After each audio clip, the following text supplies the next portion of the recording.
Welcome to the new Overlords Podcast, a video game show where I'm joined every week by someone who truly belongs here with us among the clouds. It's Sema. Hello there, Sema. It's a me. I am looking forward to hearing what you have to say about Aloft. Yes, which is among the clouds, is it not? Yeah. You caught the tie-in there. You got the segue. That is a Funny strange. how that works. I nearly flubbed that intro because it's a strange phrasing. Someone who truly belongs here with us among the clouds. You got to get the words in the right order, and that's not the order that I would say those words, but right. Close enough. Billy D. Williams, legend, of course, and also for saying yeehaw. I believe that was it. Or was it yeehaw? I think that was it.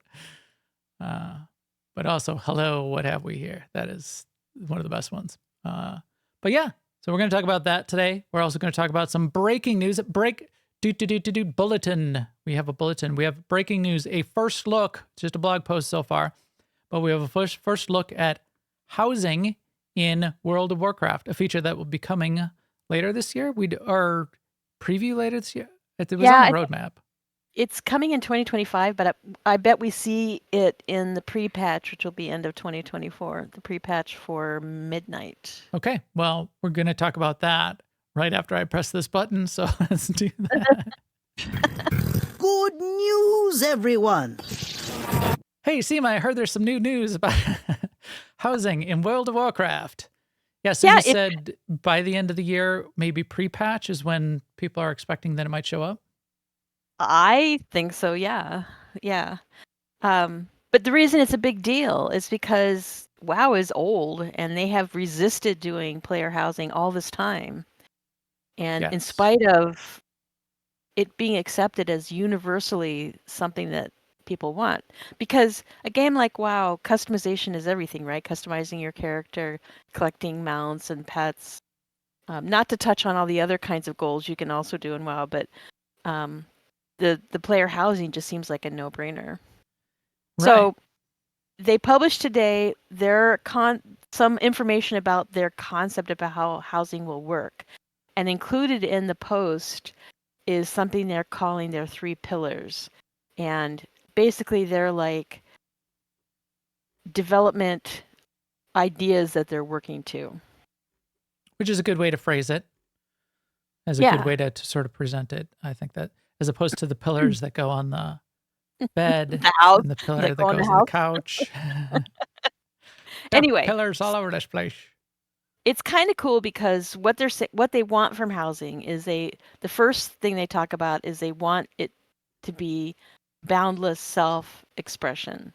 So they want players, if they want to build a house, they can build a house. They're not planning to put any high costs in the way or arcane achievements that you have to do first. Or they're also not going to have any system of rent or subscription where if you don't play for a while, you lose your house. Okay. If you only go twice a year to your house, that's fine. If you go every day, that's fine. And of course, I'm assuming that they're going to have thousands of ways you can customize the house with decorations. I don't know how the building part of it is going to work. Right. I kind of feel like it might be sort of like you buy the house, or maybe there's a couple different models of house. I mean, it looks like there's going to be like an Alliance-y looking version and a Horde looking version. So rustic versus, castle type. Yep. They have just 3 pieces of concept art, but the one that sort of shows the neighborhood, the Horde neighborhood, they all look like Horde buildings, not like you gave me raw parts and I constructed Tower of War thing. Right. So I think it's going to be build in the sense of building your collection of things that go in your house and arranging them the way that you find expresses what you want it to express. But they might surprise us. Maybe you'll be able to buy like windows or like a little tower to go on one side of your house or something. Maybe some snap together pieces. Yeah, we'll see. Interesting. Also, they say they want it. Here's the second one, and they're calling it deeply social. So they by that they mean they want to make it so your friends can come in your house and you can go in their house. So like when you initially buy your house, if you're Alliance, you're going to buy the Alliance in the the Alliance version of the house, and that's going to be where it is. And if you're Horde, you're going to buy like the Horde version of the housing. But you can visit each other's housing independent of your faction. And people in your own warband, if they're the other faction, they can come and participate in the house. So cross faction. Designed at a fundamental level to encourage interacting, playing, and progressing with friends. That's... Yeah. Because one of the things that was really kind of limiting about garrisons, which people often compare, not garrisons. Yeah, garrisons. Strongholds is Star Wars. Star Wars. Republic. Garrisons was, since they were like an instance that would be spun up when you came to it, it had its little foibles about who you could bring to it and who could see it and what they would see and how you would do things together. And I think this right here might be one of the reasons why they've always thought that player housing would be a difficult thing for them to do, because it looks like they want to have no barriers. Okay. And then the last thing is, no surprise, they want it to be a long-lasting journey, which means they're calling it an evergreen addition. They're using their evergreen term as an addition to the game, so it's going to have its own roadmap, which it'll say like in housing this is happening on the roadmap or whatever, and it reaches across multiple patches and into the future. So they say players should think of their housing as something that they're often looking at or changing, and there'll be new things coming available for it as time goes forward. Okay. I gotta say, these are bold claims. Not only that, yeah, I mean it is. Well, of course it is. But what they're saying is these are our goals. These are our design principles. This is how we're going to look at it when we're deciding how we do something. Yeah. Anyway, I give them credit for saying it, because yes, they might not meet everybody's picture of what these things say, and that's just going to be how it is. Interesting. They also want to say that they want the housing to be widely adopted. So while it's not explicitly one of the 3 pillars, they want it to be something that you want to do. So like not everybody wants to do PvP, I guess, or not everybody wants to do pet battles, but they want the housing to be something that everybody wants to do. So I think it's an interesting goal. It will be easy to measure, actually. Right. Anyway, what they're saying is if you want a house in Azeroth, you can have a house in Azeroth. They would rather you have a house if you want one than not have one because you don't feel like doing whatever the requirements are. Great. So you can either spend dozens of hours every week in your house, or you can just visit it twice a year, like I said earlier. So they also are doing this thing that I don't know what I feel about this, but they're providing neighborhoods, and there's public neighborhoods and private neighborhoods, and the public neighborhoods are going to be the ones that are provided basically by the server or whatever. So they just exist. And then private neighborhoods could be created just in whatever group, whatever your friend group is or guild, or you can just have your own little street with your friends and have your house on that street, and you have, whatever your decoration goals are, you could inhabit, progress, and Did I see some about 50 people in a zone? I did not see that, but I imagine that a private neighborhood is going to be small because they haven't embraced big user groups in a long time, really. Right. So like even when they came out with communities, which is an out of game theme, it still had a really low maximum number. So I don't know where I got that 50 number. I thought I saw this somewhere, but it's not in here. So. So I don't. In our case, where we have a guild, a fairly large guild. I don't know if it makes sense to have a guild neighborhood, but we don't have to decide that now. There'll be more information before then. But I mean, I'm kind of jazzed about it because it seems like a whole new sort of activity to do. Oh, one more thing I wanted to add. They did say something about that they expect people to think about what, to ask them whether this is going to be like a pay to participate kind of an activity. And they said their goal is for not all, but most of the decorations to be available from in-game activities. There will be decorations that are in the shop, just like there's transmogs, pets, and mounts that are in the shop. So that's the model that they're aiming for. Yeah.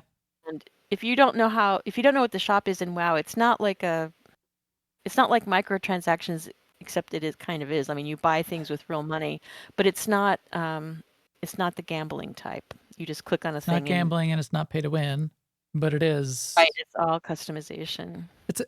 I don't know. There's a few things in here that I think they're potentially getting themselves into a little bit of trouble by even saying it these ways at all. Like this. It's we're very aligned that it's going to be player first and not revenue first. However, the first decoration they put into the cash shop, which isn't also available in game, is going to have a whole bunch of people that are going to push back on it and say, well, that's the only thing I really want. And now you've made it, and revenue first. So it's just, I'm excited to see it. I want to see what they do, but like that, the evergreen, I mean, how many things have been promised to be evergreen? The flying mounts, the new system for flying mounts, that's something that has lasted. But every MMO comes out with new systems that they hope to be evergreen, and so few of them ever seem to be. Deeply social, okay. Boundless self-expression. I mean, maybe I would just take off the adjectives.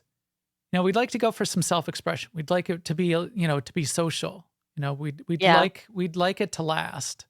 Not boundless self-expression, deeply social. Like, guys, I mean, how? Yeah, I agree with you, but I also feel like people should be able to say what they want to say. And if someone doesn't like it and they argue, you shouldn't try. It's also not productive to try and word your communication so that nobody's ever going to complain. No, yeah. And I feel like the people who complain about, well, yeah.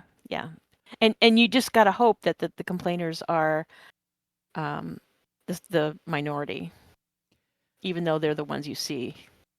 Have you heard anything in here yet, just to sort of round it out, that makes you think it would be something like a long-term useful thing? I mean, everybody's going to want to like get it, set it up, put some decorations in there. Cool. Look at me. Look at what I got. I'm going to want to do that. That's going to be cool. All of these kinds of systems in every single game that has housing, be it Final Fantasy, be it Lord of the Rings, which has neighborhoods, be it Star Wars: The Old Republic, which has, none of them to me go the step that would make it part of the game to me, which they potentially could. One game that did was WildStar. It put like you could put a little mine into your plot zone and get resources out of it daily, and you would like go there. If you added like farming, if you took like the farming that they had, it was that Pandaria. If you took the farming and you could have farming in your backyard, and then it was useful, and you could use that to bring mats to the raids. What is your sense of the usefulness of making it something that you'll participate in regularly? I feel like this, after reading this, that the point of it is not to be useful. In which case, yeah. In which that's how they're able to think about it as being evergreen. That's why farms in Pandaria are not evergreen. That's why the garrison is not evergreen, because you use it for mats for Warlords of Draenor. Yeah.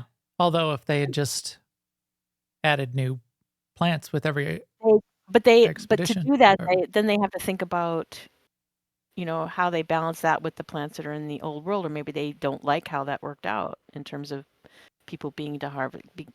So this yeah, way they true. don't have to evaluate at every turn the game balance part of what they're providing. True. That they don't. But then what is, I think of this as like progression. This is like transmog. Well, where's the progression then? But the progression would be like getting more. Just like it is. I mean, I literally see this like transmog. Where's the progression in transmog? Yeah.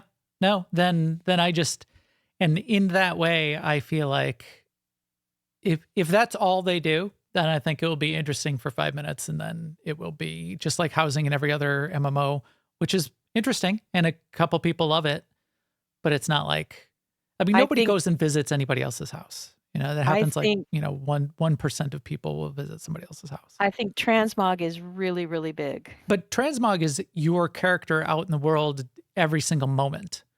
This is a place that you have to go, and no one will see it unless they take action to go. It's not like right. If you transmog your character and you bring it to raid, you're like parading yourself in front of everyone else, and they can't look away.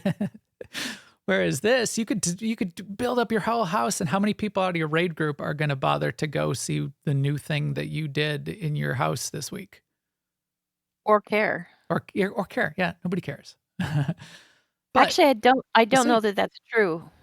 Look at the stuff we've done with strongholds. Some people have done some amazing things with strongholds and continue to, and even me, who likes that kind of thing. When was the last time I visited somebody else's stronghold? Right, but I think you're getting into a little bit of trouble by saying everybody when you mean me and people like me. Yep, that's I because think there are I represent the 99%. Because I think there are people who. Well, sure. Yeah, you're right. You're not wrong. And I don't. There are people that like fishing and fish every day, and that's all they do is fish. There are people that all they do is pet battles. But that doesn't mean that every feature that's added to the game is successful or interesting. There's probably people who still love their garrison and go to their garrison all the time. That doesn't mean that garrisons were successful or useful. There's probably people who think garrisons are already evergreen enough. But yeah, we'll see. It's right. Yeah, I guess I think you. Right. We don't know is more my point. It's like I don't know how many people are motivated by transmog to go, and I know that a lot of people spend a lot of time in game. Yep. Collecting transmog. I think everyone. Well, I can't say that. I would think the vast majority of people don't want their character to look weird on the screen when they go, or they want it to look weird in the right way when they go take their character out. Right, and and I agree with that. And so you get your one outfit, and then you're done with transmog. Yes. That's not what I'm talking about. I'm talking about the people who farm old instances, who, have already set up like lots of outfits, and who it drives how they do their activity in the game. Yeah. We'll see. I think it's sort of like we were talking before. I think it's sort of like romances in Star Wars: The Old Republic. It's like, I think it's really popular. I don't gravitate towards the romance part of the romance stories, but I know people who have every word memorized, basically, of them, and know the status of all their romances with all their companions and what the companions think of each other. Yeah, we'll see. We'll see where it goes. Cool that they're doing something interesting. Will we though? Because we won't know. We'll see it. Well, we'll see when it gets here, I'm sure, right? But we won't know how many people. Oh no, we won't know that. Yeah. But we'll get to see the system when it gets implemented, which will be fun. Yeah, and the concept art does look really cool, but then the game will look completely different. But it's a cool art style. Yeah, it's a very cool art style. Probably. Yeah, as you say, not representative of what any of this kind of stuff actually looks like in game, but whatever artist also, did this did a really nice job on the art. one of the It's things I fun. really love about them having shared this in the first place is just what you said. Is like now people are going to complain when their picture of these words doesn't come to fruition. So it is brave. Yep. You got to give them that. Bold move, Cotton. See how that works out for him. All right. On the other end of the communication spectrum, No Man's Sky continues to promise nothing and over-deliver, of course, because they promised nothing. So they could deliver nothing and meet expectations. No Man's Sky, though, did fix some bugs, which they were finishing up. It was supposed to finish on Tuesday, a continuing expedition, one of their sort of challenge modes.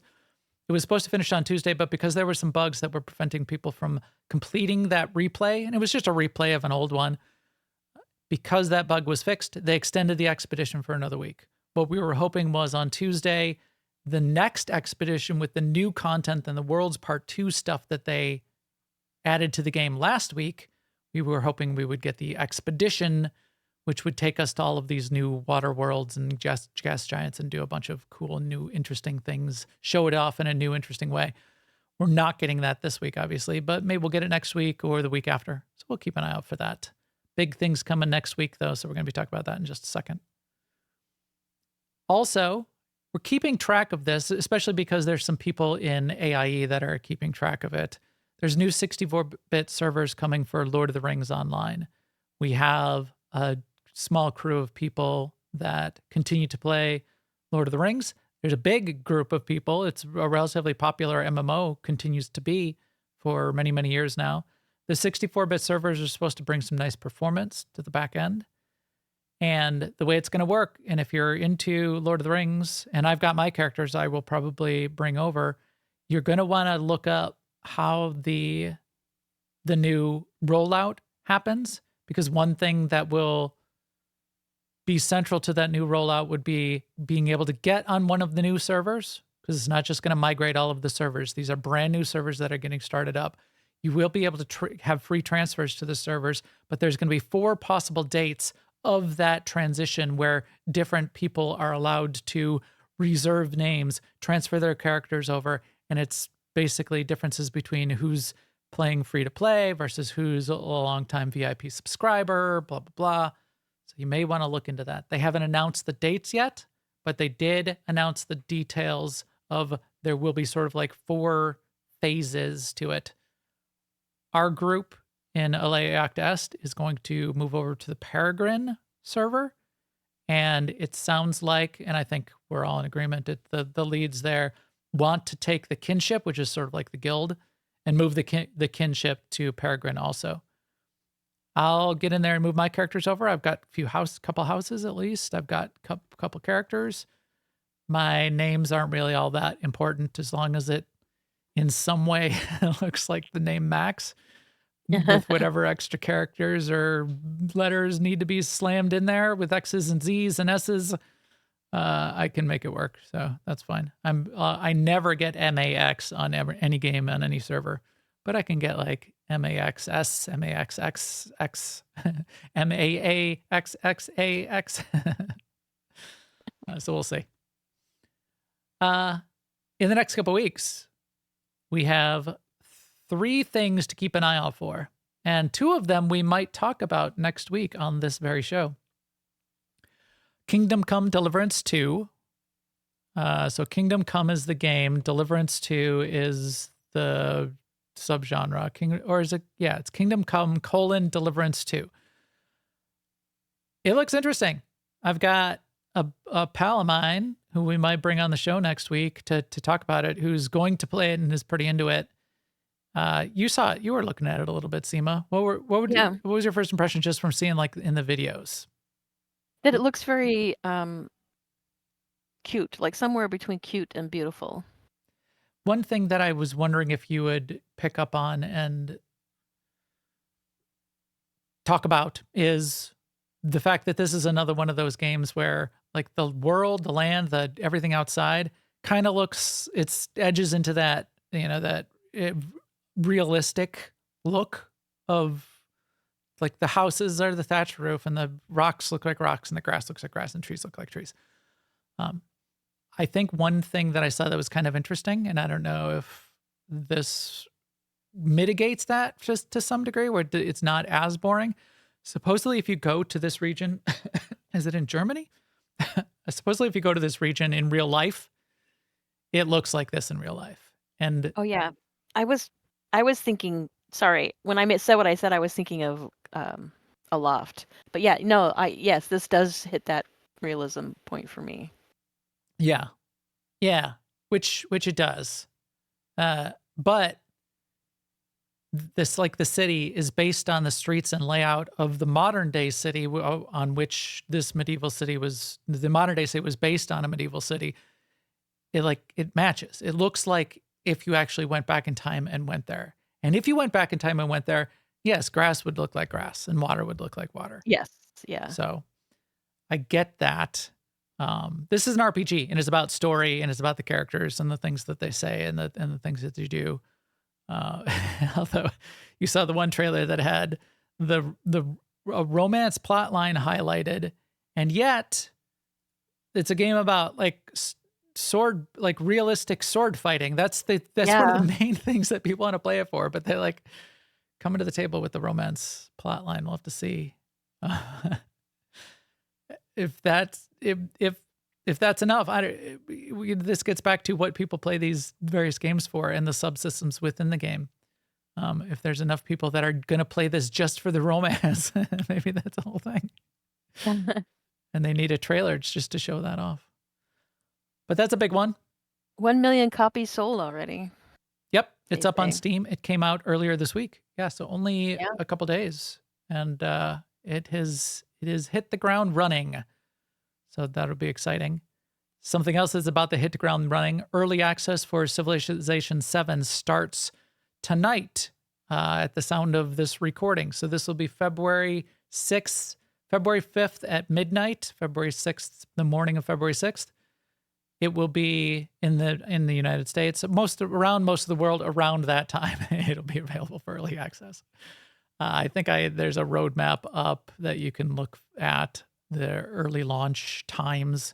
You do need to buy a premium edition to get the early launch, and if you don't buy the premium edition, then it's February 11th. So we may talk about it next week or the week after. I will be playing it. We'll see if I spring for the premium edition to be trying it out this weekend, which I may, and see how that goes. I'm excited. I haven't played a Civilization game in a while, but these kind of games have hooked me in the past and can pull me in. And then we're still keeping an eye out for February 18th, so we've got a couple weeks on this one for Avowed. And Avowed looks like a fun one coming as well. Anything else on your horizon for new games coming out, Sema? I think Hello Kitty Social Treasure Island did release. Didn't they have a release? I don't know why I threw that on you. Somehow I'm behind on Hello Kitty news. But you have a game that you're going to play for us before too long. Did you want to mention what that is? Are you going to play that game? No, well, yeah, no, maybe. I bought it. So that was the plan. You're talking about Cat Goes Fishing? Yes. Yeah. I saw that on Steam and it was on sale and I thought, well, okay. So click. Cat Goes Fishing. So remind Sema that she needs to get the playthrough going of Cat Goes Fishing here and give us her full review on Cat Goes Fishing. Looks like a little 2D cat goes fishing, and then you can sell the fish and level up. Sweet. There you go. Leveling for the point of leveling. And full retail price is $7. So not bad. All right. This podcast is brought to you by Garden and a Goat, the upcoming game from Contemplation Games. Be sure to wish list that one. That's always a fun thing to do. Also by Alea Iacta Est, the gaming community that Sema and I play in. Remember to jump in there and check out the news in all of the various MMO channels in particular, like the news around Lord of the Rings Online, and see when the server transfers and those kinds of things that could be happening. Star Wars The Old Republic has some openings on a couple of our operations teams on Sunday and Monday, I think, in particular, maybe the Wednesday one also. And then there's extra fun pickup stuff on Tuesday for our open night, Wednesday sometimes for PvP nights, and Friday for other open fun stuff from time to time, like sometimes flying spaceships in Galactic Starfighter. So jump in there, aie-guild.org, and that is fun too. It's also brought to you by all of you out there watching, listening, recommending this podcast to all of your friends, reminding us that we should be more accurate in how we're describing what we're describing. Who caught it? I think Forrester caught that I said that Camera Obscura, what was the game? Camera Obscura number 33, that game. I said it was action combat. It's not action combat. So thank you to everyone in the community that sort of keeps us on top of what the actual news is. It's turn-based JRPG style combat, which looks kind of cool. But that is that. All right, Sema. You truly belong here with us among the clouds. Got it. I played a game. Sema. You want to hear about the game I played? I do. I want to hear about it. So I picked this up. It was another sort of like survival crafting adventure style game with a twist that I kind of liked the look of. So I played it. It's early access. It's called Aloft. It's early access. It's Aloft, Astrolabe Interactive, a little indie studio, about a dozen people in the studio, published by Funcom, have put this out. It's definitely early access, so everything that I describe about it, take it as sort of like a chapter one, a first step. This is what they've got so far. Because a little bit, TLDR, a little bit feels like it needs a little bit more in a couple places. But that's what early access is for. So I'm sure they're going to be working on that. But what is it? So what it is a crafting survival adventure. And the twist is everything takes place on these floating islands in the sky among the clouds. You start on one, you collect some materials, you craft a couple things, you find some points of interest, points of lore, which also then rewards you with extra blueprints. There's a couple tiers of technology, so you start doing a little crafting. You craft a workbench, and you make an axe. You hit a rock, and you make a rock. You gather some leaves, and then you make some fabric, and you make a glider. Okay, so now you've got the glider. That's one of the very early things that you unlock. So the first thing you've got is a glider, and then you can glide around between some of the islands, which is great because you need to do that a little bit. Very quickly, within the, sort of the first 20 minutes or so of gliding between some islands and collecting some more materials, they have you find these little movable islands that you can claim as your own. And this is where the base building sort of happens. You claim one of these movable islands as your own, and you start building onto it. You add sails to it. You add sails which provide lift, so you go up and down. You have sails which provide thrust, so you go forward, fly through the sky, and you have to add some rudders and a wheel. And once you've got those things on it, now you can pilot your island around. It's your base, and so you can build up a little base on there. And that's that's the basis. That's the basis of the crafting and building. It does have sort of a tech tree. It does have a little bit of exploration. There's a little bit of a world that you're sort of going after to try to explore. There's sort of like 3 regions on the world map that seem to be sort of set up, and there's like little clusters of maybe like 5 islands. So maybe there are like 25 of these little mini islands around each of these regions. And I think it's 3 biomes, but I think it's set up as 5 or 6 regions, but they're sort of like mirrored on this journey. Sort of like the starting biome is on the outside, and then there's 2 of the middle biomes and 2 of the more advanced biomes. 2 kinds of experiences on the islands. One are just islands where you're sort of like going and finding resources, maybe finding these lower points, which get you more things to unlock. And then another one is these corrupted islands. So you do go to the corrupted islands. You're encouraged to go through there. This story is sort of like the tutorial parts of the story lead you into it to say, hey, go to this corrupted island and you need to like fix it up now. One of the things to fix it up is there's a little bit of combat. So there's these little bad guys. There's like these little mushroom mushroom creatures that you need to fight, and in fighting them, then killing like the big central problematic mushroom thing, you get to transform that little island into the cleansed version of it, so that you can get more of the resources off of it and the point of interest points. Yeah. So feel free to jump in with questions. I'll mention a couple other things as I go of what my experience was. So here's sort of view of the first question is, are there any survival games that don't have a glider? Yes, I would say there's, well, it just seems like that's one of the first steps in a lot of games. I mean, to your point. Like pretty soon it'll be like, no glider. That's our big feature. It's interesting. I was looking through some commentary and some continuing player feedback on Ashes of Creation, big MMO that's getting, or, it's in alpha, it's being developed. But somebody started asking for gliders in that thread, now that you mention it. Gliders seem to be a common way to have some personal travel, which gets you around a little bit more easily. Right. And they get to show off the world too. I mean, right away. So I don't think it's a bad thing. Give you a little verticality, give you a little faster travel, without full flying. So often what a glider then also gives you, it's not as the case here, but a glider often gives you limits then on sort of like your quick travel, your personal travel. Here, the glider's infinite.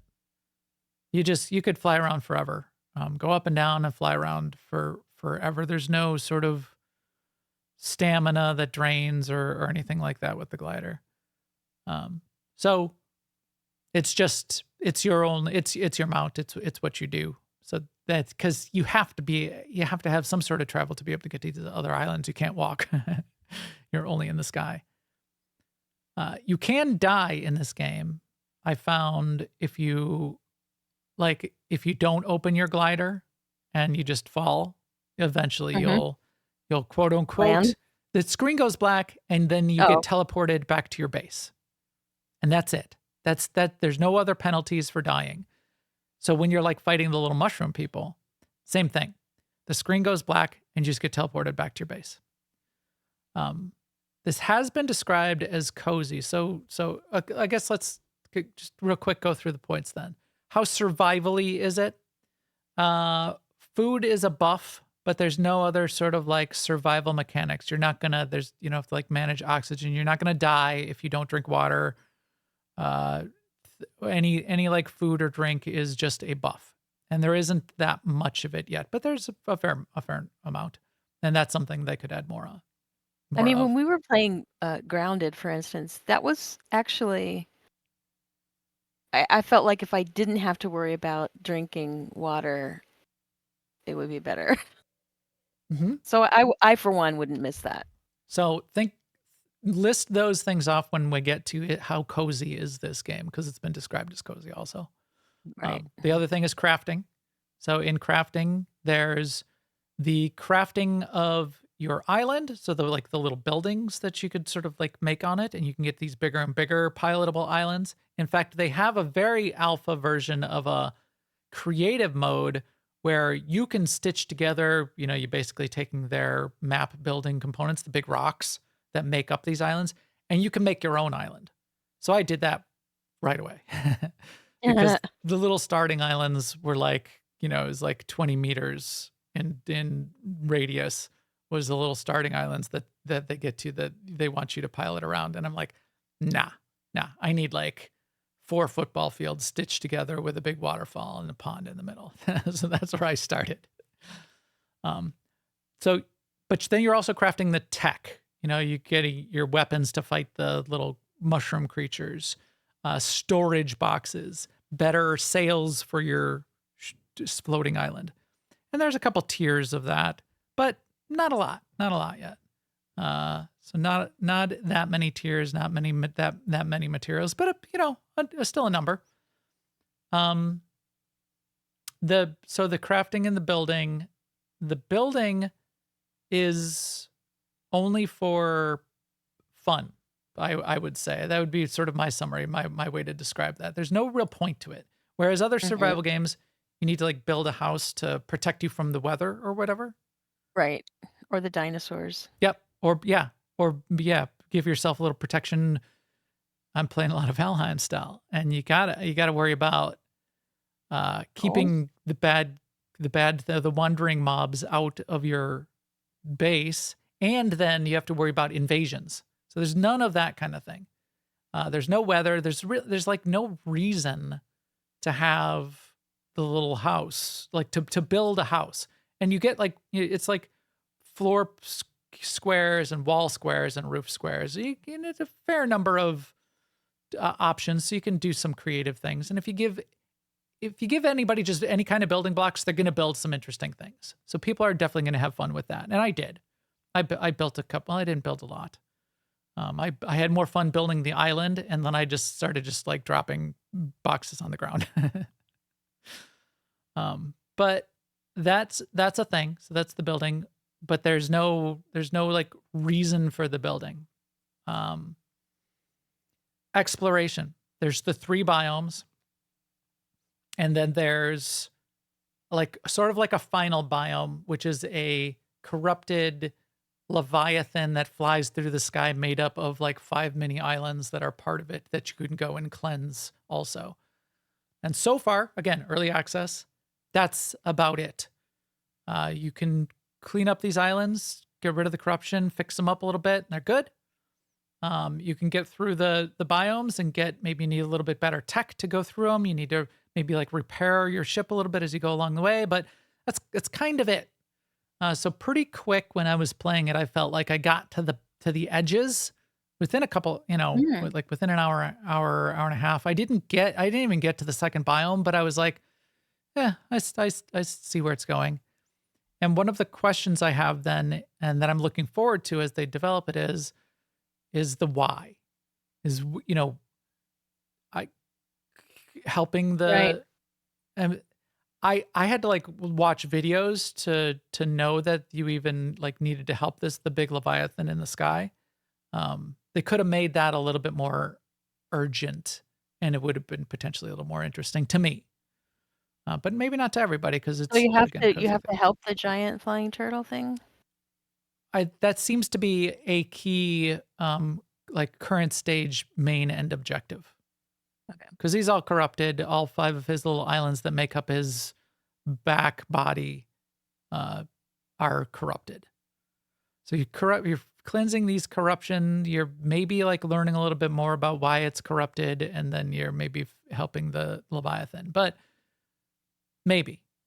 Or maybe you're just building your little island and sailing around and just gathering more resources to build more of your island. So those little mushroom men that you have to kill, do they not fight back? They do. They fight back pretty hard. So here's the other thing. This has been described as cozy, and a couple people I've seen, and I experienced it. I died first time fighting these little mushroom guys.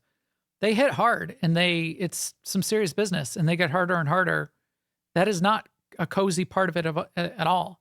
Now, there's no penalty to dying, so you just die, go back to your island, and glide back over there and start punching them again and die again potentially. I saw like one streamer, she was saying it looked like she just was like dying over and over and just finally getting the mushroom guys cleaned up. But you can build yourself some better weapons, but that's not a very cozy feeling part of it. As sort of like as challenging as that combat seems to be. Now you can turn off combat altogether, but there's no other gradations beyond that. So I'm looking for a little bit more of... When you die and come back, is that mob at the health that you left them, or do they regen their health? Yeah, it didn't really seem... I couldn't tell, Can't but tell. you're killing them in like 3 hits. It's like if they hit you twice, you die. If you hit them twice, they die. So if there's 2 of them and both of them hit you, you die. So the trick is, it's very quick time to kill. So maybe it got back to full health and or maybe it didn't. Right. I only needed to hit it once, but it wasn't like a big battle. But then they surprise you when you go and you're trying to destroy there's like a big corrupting mushroom thing in the middle. And the first time you go to one, you fight off a couple mushrooms, you destroy the nodes, and then you destroy the mushroom thing in the center. The second time you go to one, you destroy the couple mushrooms, you destroy the nodes, and then a whole new wave of mushrooms spawns and it closes back up. I was like, okay. So I guess it's going to get harder. So we'll see. I think it's the art is cool looking. You can play it in first or third person view. I think the idea of floating around on these islands is cool. I think it just needs to cook a little bit more and get some more content. Yeah. And that's probably where they're at and Right. what they're going to go for. Worth checking out in the future. Yeah. Yeah, exactly. So And cool. maybe there will be a reason for building. Yes. Yeah, I like non-cozy survival games and the kind of the reason for building or like the reason for progression. Like Valheim had a great reason for progression. It's like each of these bosses, and as you kill each of the bosses, and there are 50 of the bosses, and each one you need to like build your strength up a little bit more to get to the next one. In Ark, there's like the three giant bosses and then the end boss that you're trying to get to, and you need bigger and bigger dinosaurs to get there, and you want to go there. Often I don't even get to those ends. I never finished Valheim. I never finished an Ark map where I like killed maybe I did when we were doing it with friends. But that drive, and I'm doing it right now with Valheim, the drive to get to Mistlands, the drive to get to Ashlands makes it interesting. It interesting. Whereas here, it's not yet compelling, but maybe for somebody who wants a more cozy experience, they don't want it as compelling.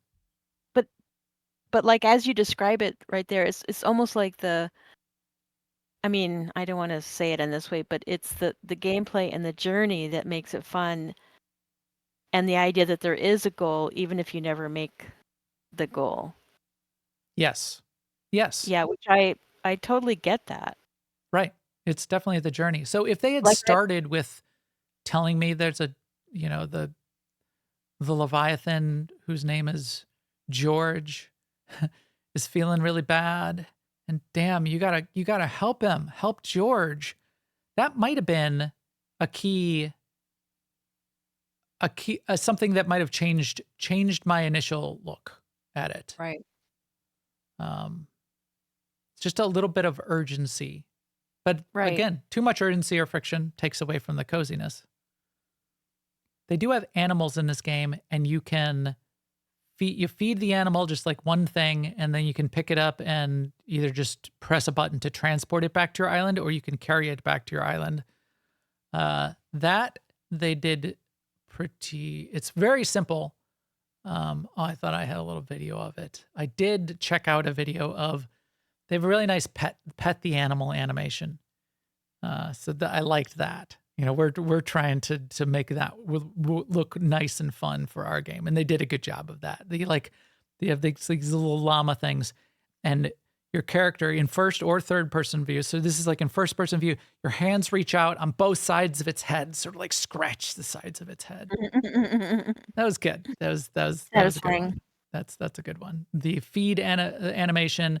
You reach down, it puts its head down, does a chomp, the thing disappears, and then it's happy. So that's a nice little thing. And then if you bring them back to your island, like the llamas, you can then like shear them to get wool, which makes higher tier cloth, which makes your sales better, and you go slightly faster. So yeah, all the bones are there to become something.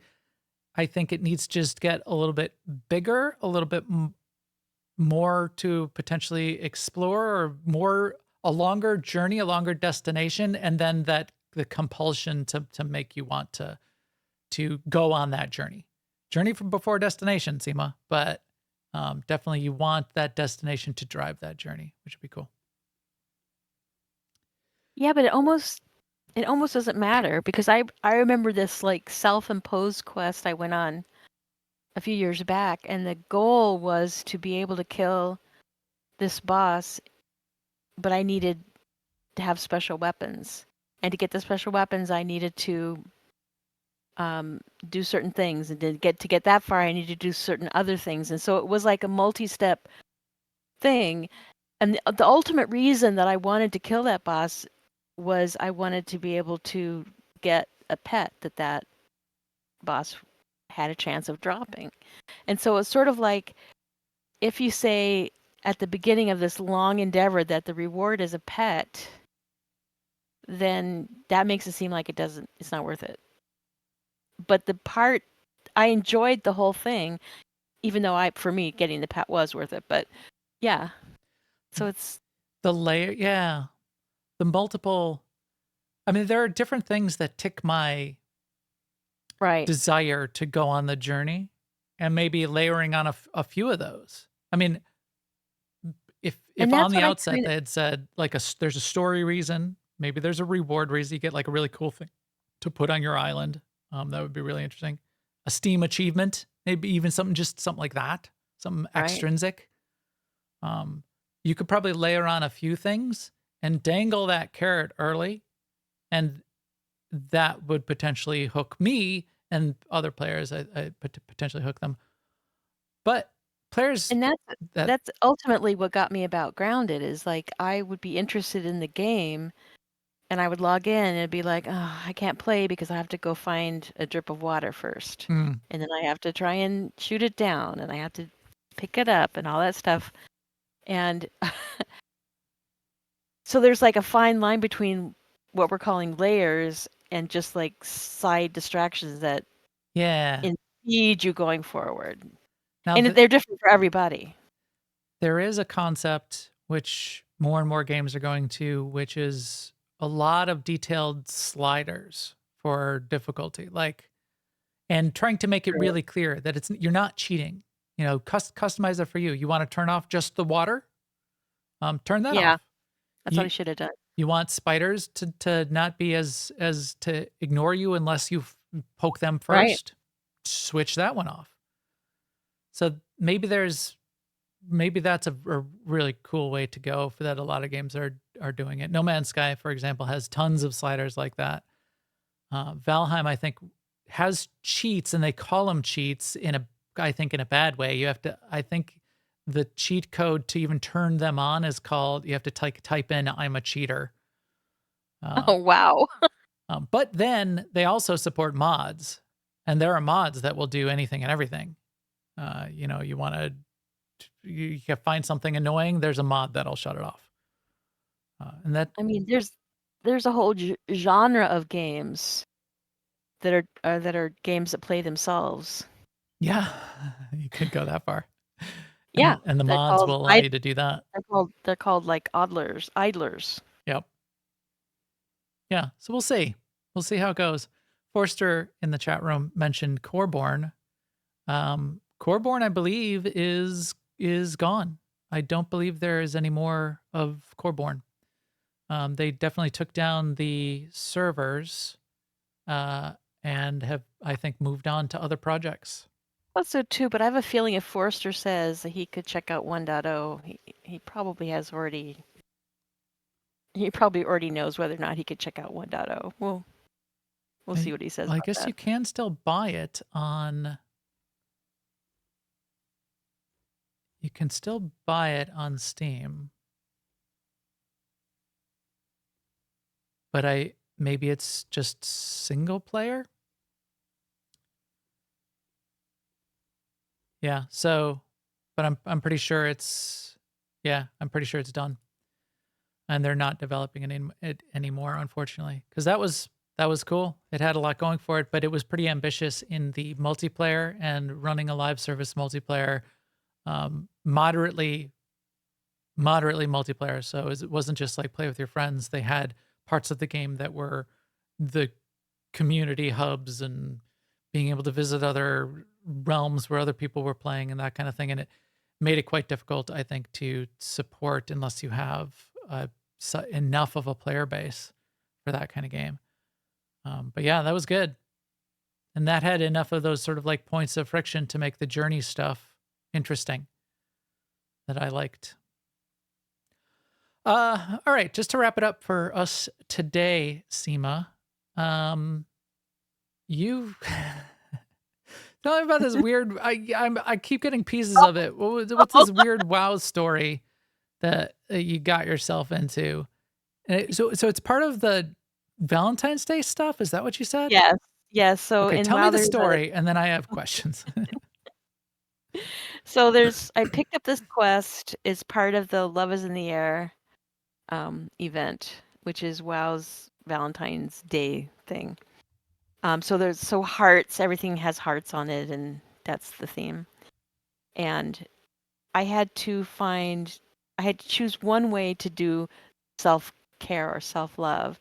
And I could either pick go fight somebody or go eat some like a treat of some sort, or I could go take a nap. So naturally I picked take a nap. And in this story then it told me, well, a good place for you to go take a nap will be upstairs in the inn, the Lion's Pride Inn in Goldshire. So I went down there, and the bed I was supposed to take my nap in. I know that was bold move to begin with. I had my trepidations, but there was somebody already in the bed, an NPC obviously. So then I had to shake him awake, and I had to shake him 3 times. And the first 2 times he would say, I forget the name, but he would say, "Oh, Teresa, not yet. I'm still sleeping," or whatever. And I finally shook him awake, and then he goes, "Oh my God, I'm late," and he ran out. And so then the bed was free, and I said, "Okay, I guess I'll take my nap now." But first I had to fluff the pillow, so I had to fluff the pillow a couple times. Then I took my nap, and then when I woke up, there was a dragon in the room, and the dragon had an important message for me. When I said, "Okay, what's the message?" He goes, "Oh, I forgot." And then, "You've completed the quest. Time to go turn it in." So it was just like, I mean, I feel like I've actually had naps like that. what? No, is this like was all of that like a metaphor for something else? Was this what? I don't. I mean, I think the way I took it, I think what they were going after was the idea of, which is popular, of self-care, people taking care of themselves, of their own mental health and all that stuff. And I think it was just a slightly weird implementation, especially the dragon with the important message that they forgot. That's anxiety provoking. Right. I mean, I get the idea of like it's okay to just focus on yourself. It would like make yourself a little cup of tea, and then great, you got to go to the other room in the inn and find your favorite book, and then you go curl up in the little bed and you take a little nap. That seems like that would have been a nice cozy little way to sort of do that. But the like right. shake some little terrified dude who's late awake and have him like running out because something bad is happening to him, and then you wake up to someone looming over you in the Goldshire Inn of all places. It was just a very weird experience. Yeah. But yeah. It was not like curling up with a blanket and a cup of tea. That would have been like who made this I feel like they gave it to Grover, the 75-year-old developer, and said, "Oh, you got to do a little self-care." All right. All right. Maybe you could I don't know, take a nap, but you're gonna there's just a guy there. You gotta shake him awake, kick him out. Obviously, the first choice is to go fight someone. That's yeah. Is that they use that as a little different on the Horde side. It's so even on more the Horde aggressive, side, of course. on the Horde side, there's similar choices, and the closest one to take a nap was to relieve stress. And on that one, you had to go into Orgrimmar and yell and kick trash. And it was kind of funny because after you yell, there'd be an NPC nearby that would say, "Are you okay?" or something like that. But yeah, so that was interesting. Okay. I think, and I said before, is part of sort of noticing that maybe not everyone's in love with the whole Valentine's Day, have a date and, some chocolate idea, and it's just Yeah. providing something else. I don't know, but I mean, this event already does provide something else, right? Because you go and fight those 3 poison purveyors in Shadowfang Keep Right. every day, several There's times there's to very get them out. little like romance actually going Right, on. I mean, right, right. It's more about like cologne than romance because you go. I mean, there used to, I don't know if there still is, but there used to be a quest where you had to like, spray people, right? yeah, yeah, or like clean up where somebody else had sprayed. It's just, but that is kind of the story too. Like the bad guys are trying to take over the world by poisoning people with these obnoxious colognes. But yeah. Yeah. They oh, is this broom thing the replacement for the love rocket?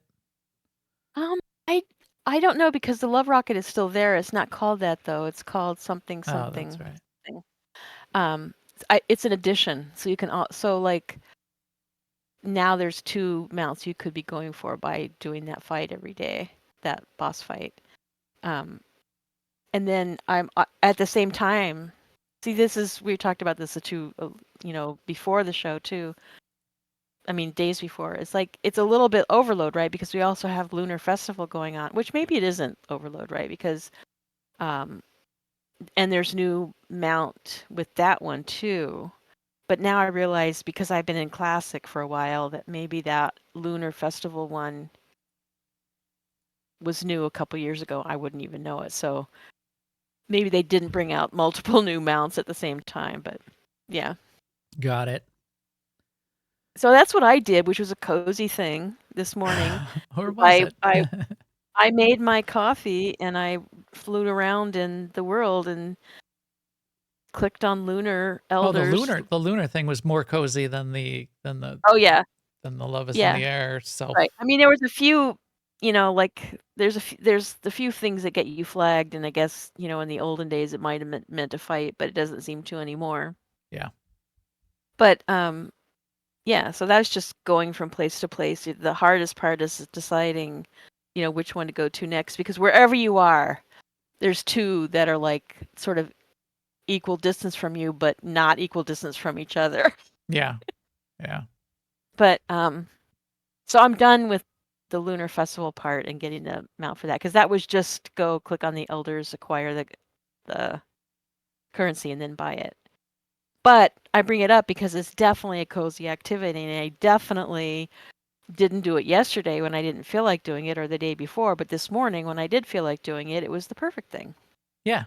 Yeah, that does sound good. Yeah. I've been playing Valheim, and that's definitely not cozy. I noticed on Steam it's described as a brutal survival game.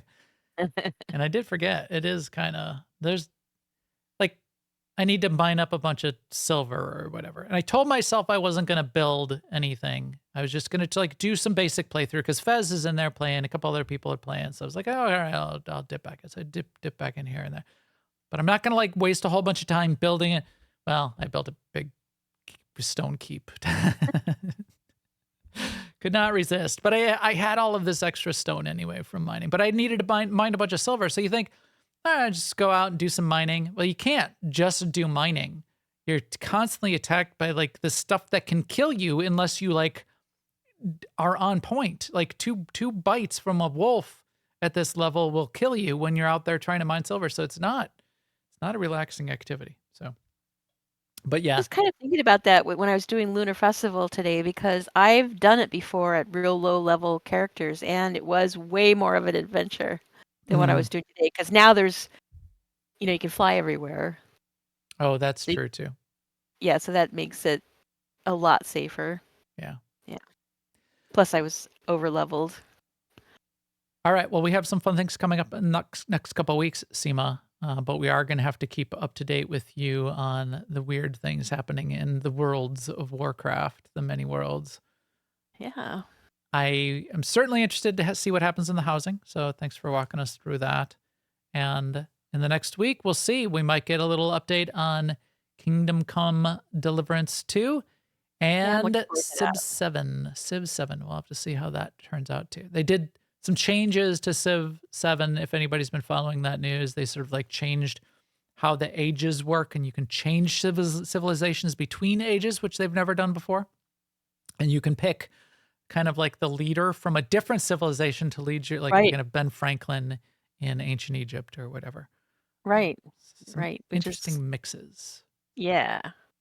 Interested to see how that's going to go and if that's going to suck me back in. It's been a while since I've been deep into Civ games, but it is something I could get sucked into. That'll be fun. I think that is it for today. All the feed and subscribe links, of course, are on newoverlords.com, and our videos up on YouTube/newoverlords. Please come chat with us in our Discord at newoverlords.com/Discord. And you can also follow on all the social networks, and we'll keep you up to date there too.